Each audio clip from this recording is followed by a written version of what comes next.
Assalamualaikum warahmatullahi wabarakatuh.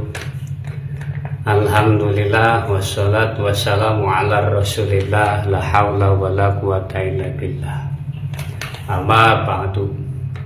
Salam toleransi antar umat beragama. Salam NKRI, salam cinta negara Indonesia, serta salam kebajikan untuk seluruh rakyat Indonesia. Saudaraku yang dirahmati Allah Subhanahu wa Ta'ala, alhamdulillah pada hari ini kita masih bisa melaksanakan ibadah puasa. Wajib kita bersyukur kepada Allah karena sampai saat ini Allah berikan kita kesehatan, sampai saat ini Allah berikan kekuatan, sampai saat ini Allah berikan sebuah kenikmatan yang tidak bisa kita hitung dengan angka. Maka dari itu wahai saudaraku, pandai-pandailah bersyukur, pandai-pandailah kau bersyukur atas nikmat yang Allah berikan. Saudaraku yang dirahmati Allah Subhanahu wa Ta'ala, jangan engkau remehkan orang. Kelak di masa depan orang itu akan menolong kita. Jangan kau hina orang. Kelak suatu saat orang yang kau hina, dia merangkul kita. Jangan kau caci orang. Kelak orang yang kita caci, dia akan mencari kita. Orang hari ini boleh kau remehkan, hari ini boleh kau kucilkan, hari ini boleh kau hinakan. Kelak di masa yang akan datang, dia datang untuk menolong kita. Sering saya katakan, mohon maaf saudaraku, pecinta Bapak Prabowo Subianto dan seluruh rakyat Indonesia, perlu kita kaji, perlu kita renungi ini. Apa yang terjadi di Sumatera Barat, bencana alam, banjir bandang di daerah Padang sangat luar biasa. Rakyat begitu menderita, rakyat begitu kesusahan, rakyat begitu menjerit atas sebuah bencana yang terjadi. Maka yuk sama-sama kita berdoa wabil khusus kepada seluruh rakyat Indonesia yang wilayahnya terkena bencana alam. Ini adalah satu teguran agar kita selalu menjaga hati kita, menjaga sikap kita, menjaga etika kita, menjaga adab kita. Allah akan menunjukkan kuasanya dan menegur kita dengan caranya. Maka dikatakan orang yang kau hina, orang yang kau caci, orang yang kau benci, saat ini dia datang menolong kita. Bukan sebagai menhan, bukan pula sebagai presiden, dia hanya menyandang sebagai rakyat Indonesia yang peduli kepada rakyat Indonesia. Dia hanya membawa dirinya itu tidak membawa jabatan. Dia datang tidak membawa pengaruh. Dia datang tidak membawa apapun. Dia datang membawa cinta kepada rakyat Indonesia. Maka orang yang dahulu engkau benci, orang yang dahulu engkau kucilkan, orang yang dahulu engkau caci, saat ini dia datang menolong kita. Saat ini dia datang membawa cinta kepada kita. Saat ini pula dia datang membawa rasa empati yang tinggi terhadap kita. Ini wujud cinta beliau kepada rakyat Indonesia. Jelas dikatakan oleh Allah, innallaha la yanzuru ila suwarikum wa amwalikum walakin yanzuru ila qulubikum wa a'malikum.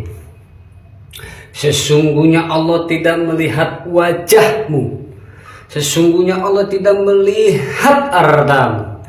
Allah hanya melihat hatimu dan melihat perbuatan amalmu.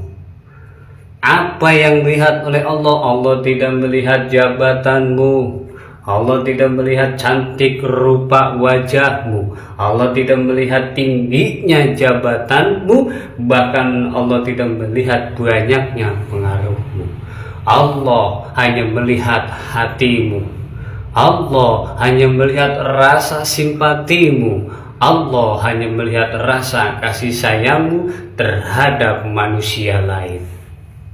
Saudaraku yang dirahmati Allah Subhanahu wa taala, maka di sini menjadi kajian diri kita, wahai saudaraku, yang ahli ibadah tidak dilihat oleh Allah, yang ilmunya tinggi tidak dilihat oleh Allah, yang pangkatnya tinggi tidak dilihat oleh Allah, bahkan presiden pun setinggi-tingginya jabatan di negara Indonesia pun tidak dilihat oleh Allah. Lalu apa yang dilihat oleh Allah, saudaraku? Hatimu dan amal perbuatanmu. Saudaraku yang dirahmati Allah Subhanahu wa taala, masih ingatkah saat itu aku mengatakan bahwa Pak Prabowo akan menjadi satu ayat untuk saya? Di sini pun sudah terjadi ayat lagi untuk saya. Apa? Beliau dibenci sama rakyatnya, beliau dicaci maki sama rakyatnya, beliau dihina sama rakyatnya. Namun ketika rakyat mendapatkan musibah bencana alam, beliau turun langsung ke rakyatnya, beliau turun ke lapangannya untuk melihat kondisi dan situasi terhadap rakyat yang terkena bencana alam. Masih ragukah kita? Masalah hak asasi manusia, kau pilih si A silakan, kau pilih si B silakan. Tetapi di bulan suci Ramadan ini, saya memohon atas nama Tarzan Sawit, jagalah hatimu. Jagalah hatimu dari rasa dengki, benci, iri. Jaga. Jangan sampai puasa kita ini hanya bisa menahan haus dan lapar saja, tetapi hati kita tidak bisa ditahan. Katanya inna sholatan tanha wa fahsai wal munkar. Katanya sholat itu mencegah perbuatan keji dan mungkar. Tetapi kenapa kita selalu mencaci orang? Kenapa kita membenci orang? Kenapa kita selalu menghina orang? Padahal kita ini orang yang rajin sholatnya. Di mana sholatmu, wahai saudaraku? Di mana Allahmu, wahai saudaraku? Di selatan kau teriak Allah, di utara kau teriak Allah, di barat kau teriak Allah, bahkan di timur kau teriak Allah, di sini kau teriak Allah. Lalu Allah yang mana yang kau panggil, saudaraku? Kita sama-sama punya Allah, kita sama-sama berkeyakinan kepada Tuhan. Yuk kita bersatu. Jangan ada lagi kedengkian, jangan ada lagi kebencian. Mari kita berdamai untuk negara Indonesia. Maka dari itu, wahai saudaraku, saya yang bodoh pun, apa yang saya bicarakan ini pun akan kembali kepada diri saya. Karena apa yang saya sampaikan ini pun akan menjadi kajian untuk diri saya. Bukan saya merasa pintar, bukan saya merasa berilmu. Semua terjadi atas kehendaknya Allah Subhanahu wa ta'ala. Maka hati-hatilah dengan hati. Kenapa? Karena Allah selalu melihat hatimu. Sekecil apapun niatmu, Allah pasti akan melihat. Sekecil apapun tujuanmu, Allah pun akan melihat. Maka dari itu, yuk sama-sama kita bersatu untuk negara Indonesia. Assalamualaikum warahmatullahi wabarakatuh.